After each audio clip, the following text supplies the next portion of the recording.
पिछले वीडियो में हमने सीखा था कि हम रिटर्न पेंशन सूची कैसे खोलें।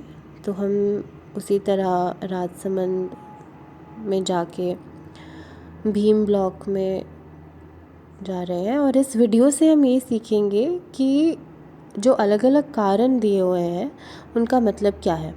तो हम भीम ब्लॉक की भीम पंचायत में गए हैं। ये भीम पंचायत की सूची है जिसमें हम एकदम आखिर में जहाँ पे रिमार्क्स या टिप्पणी दिए हुए हैं वहाँ पे हैं। तो दो तरह के कारण हैं, कुछ तो हैं बैंक संबंधी और दूसरा नंबर है मनी ऑर्डर संबंधी, जहाँ पे आपको पोस्ट ऑफिस लिखा हुआ दिखेगा, वो मनी ऑर्डर संबंधित कारण है। तो हम पहले समझेंगे जो बैंक संबंधी कारण है उनको। अब पहला है FBAP error in D formatter. अब NEFT के द्वारा बैंक जब पैसे भेजता है तो अगर बैंक की डिटेल गलत डले हुए हैं तो वो एक एरर कोड जनरेट करता है बैंक। तो आपको ये देखना होगा कि उस व्यक्ति की बैंक डिटेल जो है वो जन आधार में सही डला हुआ है या नहीं। अब अगला है अकाउंट इज़ क्लोज्ड।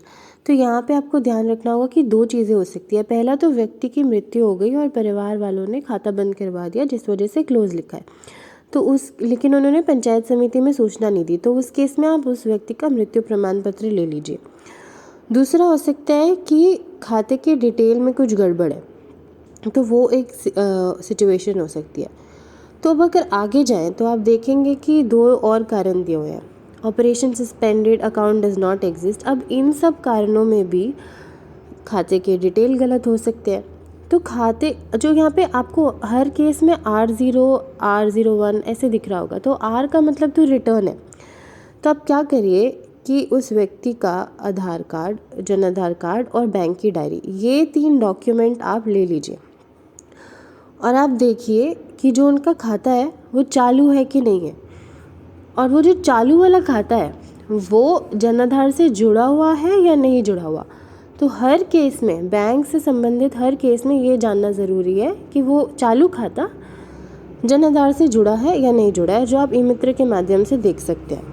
अब अगला है मनी ऑर्डर संबंधित। तो यहाँ पे आपको अलग अलग कारण मिलेंगे। जहाँ जहाँ पे आपको एड्रेस से जुड़ा हुआ कुछ मिलेगा, ऐसा हो सकता है कि उस व्यक्ति ने अपना एड्रेस बदल लिया और जिस वजह से उसका मनी ऑर्डर नहीं पहुँचा।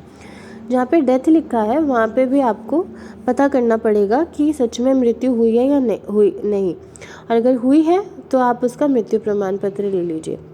अब ऐसा भी होता है मनी ऑर्डर में कि व्यक्ति ने नए PPO नंबर से अपना पेंशन चालू करवा लिया, तो आप उनका आधार या जन आधार नंबर डाल के जब देखेंगे तो आपको उस PPO नंबर से यहाँ जो PPO नंबर दिया हुआ है उसको मिला के देख लीजिए कि वो अलग है या वही है।